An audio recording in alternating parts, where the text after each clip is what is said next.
Chapter 6. On his return to New Haven, Salar embarked on a new journey of his life.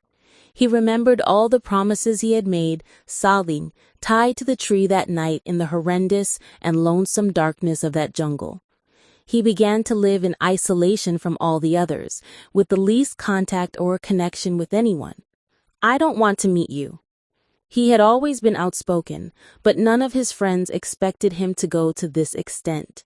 For a few weeks, he was the target of speculation and criticism from his group. Then this changed to objections and discussion, and finally, to sarcastic remarks and distaste. Eventually, it simmered down, and people got busy with their own lives. Salar Sikandar was not the focus of anyone's life, and nor was anyone the focus of his life. There were a few things he did when he came back to New Haven. One of these was to try and meet Jalal Ansar. He had brought Jalal's address from his family while returning from Pakistan. It was a coincidence that one of his cousins worked in the same hospital as Jalal. The rest was easy. In fact, too easy. Salar wanted to meet him once and apologize to him, to confess all the lies he had spoken to him and Imama about each other. He was ashamed of the role he had played in their relationship and wanted to atone for it. He had reached Jalal Ansar, and now, through him, he wanted to reach Imama Hashim. He was with Jalal in the hospital cafeteria. Jalal looked very serious, and the furrows on his brow reflected his growing displeasure. Salar had reached the hospital a while ago, and seeing him face to face left Jalal stunned. Salar asked for a few minutes of his time. Jalal obliged him after making him wait for 2 hours. "First of all, I would like to know how you traced me," he bluntly asked Salar, sitting down. "It is not important." "It is very important. If you really want me to spend some time with you, I must know how you found me." "I sought help from my cousin. He is a doctor and has been working in this city for a long time. I don't know how he located you. I had only given him your name and some other information," replied Salar. "Lunch?" asked Jalal very formally. He had brought over his own lunch tray to the table. Salar declined with thanks. Jalal shrugged and proceeded with his lunch. "What did you want to talk to me about?" "I wanted to make you aware of some facts." "Facts?" Jalal raised his eyebrows quizzically. "I wanted to tell you that I had lied to you. I was not Imama's friend. She was my friend's sister, my next-door neighbor." Jalal continued eating. "I had only a fleeting acquaintance with her, and that too because once she had given me first aid and saved my life. She did not like me, neither did I like her, and that's why I made out to you that she was my great friend. I wanted to create misunderstandings between you two." Jalal was earnestly listening to him, eating his lunch. "After this, when Imama left home and wanted to come to you, I lied to her about your marriage." At this, Jalal stopped eating. "I told her that you had already married. That is why she did not come to you. I later realized that I had done something inappropriate, but by then it was too late. I had no contact with Imama, but it is by chance that I was able to contact you. I want to apologize to you." "I accept your apology, but I do not think that it is because of you that any misunderstanding occurred between me and Imama. I had already decided not to marry her." Jalal stated plainly. "She loved you very much," Salar said in a hushed tone. "Yes, I know, but in a marriage, love is not the only criterion. There are many other things." Jalal was saying realistically. "Jalal, isn't it possible for you to marry her?"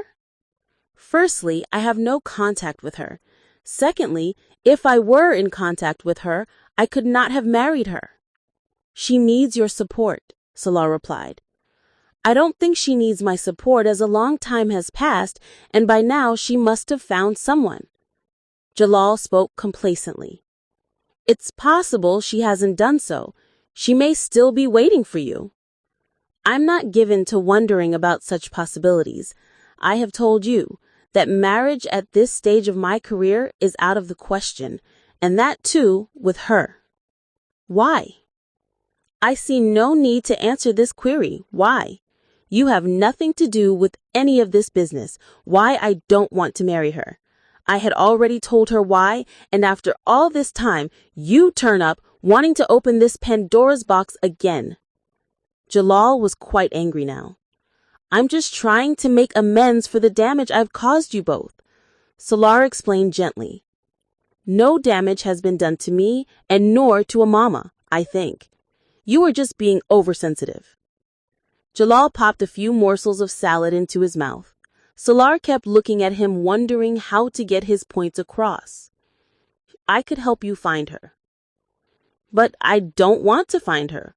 When I don't intend to marry her, then what's the point in looking for her? Salar sighed deeply. Do you know what the cause of her leaving home was?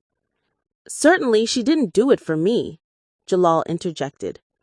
Very well, not for you, but the reason why she did so, as a Muslim, were you not bound to help her, especially when you knew that she loved you deeply? She was inspired by you. I am not the only Muslim in the world, and nor am I duty-bound that I should help her. I have just one life to live, and I'm not going to mess it up for someone else's sake.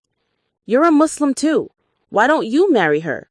I had told you then too, and you do have a soft spot for her anyway. Jalal spoke sharply. Salar looked at him in silence. He could not disclose that he had married her. Marriage? She doesn't like me, he said plaintively. I can talk to her and convince her. Just get me in touch with her, and I'll get her to agree. You're a good man after all, and from a good family too, I suppose. A year and a half ago you had a pretty fancy car, which means that you're quite well off. By the way, why are you here? Studying for an MBA. Then there's no problem. You'll find a decent job, and you do have the money. What more do girls want? And Umama knows you in any case. Jalal had solved the problem in a flash. The problem is with her knowing me. She knows me too well, thought Salar as he looked at Jalal. She loves you, Salar reminded him. That's not my fault. Girls tend to be too emotional in such matters, he replied, now losing interest. This couldn't have been a one-sided affair.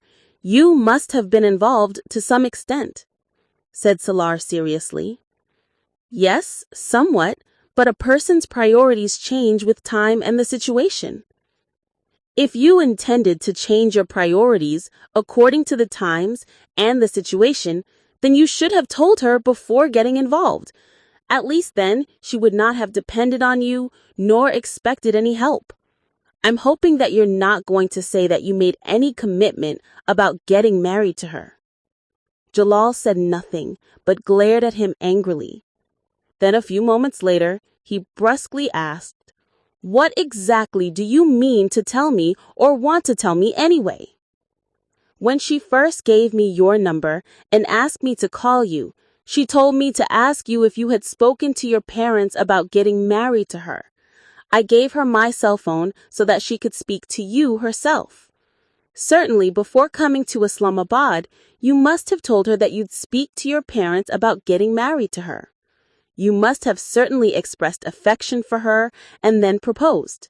Jalal interrupted, somewhat harshly. I did not propose to her.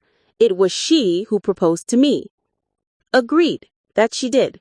So what did you do? Did you refuse? Salar gave a strange smile. You may have declined. Salar gave a strange smile. She told me that you recite Nats beautifully, and you have great love for Hazrat Muhammad, peace be upon him. She must have told you, too, why she loved you. But meeting you and getting to know you has been quite a disappointment. You must recite Nats with passion, and as far as the love of the Prophet is concerned, I don't think you have any. I'm not a very good being myself and don't know much about love, but I do know this, that one who professes love of Allah and His Prophet, or gives such an impression to others, cannot turn away from a hand stretched out for help, nor can he deceive others. Salar stood up. And all I'm asking for is to help her. Perhaps she did too a year and a half ago. However, if you insist on refusing, I can't compel you. But I am very disappointed after meeting you and talking to you." Salar held out his hand to say goodbye, but Jalal ignored him. He kept glaring at him balefully, his eyes filled with hatred. "Huda Hafiz," Salar said, withdrawing his hand. Jalal just watched him walk out and mumbled to himself, "It's an idiot's world out there." Once again he turned to his lunch tray. He was in a foul mood. After the meeting with Jalal Answer, he was finding it difficult to define his own sentiments. Should he stop being remorseful? Because Jalal had said that even if Salar had not interfered, he would not have married Umama. And after speaking to Jalal Answer, he realized that Jalal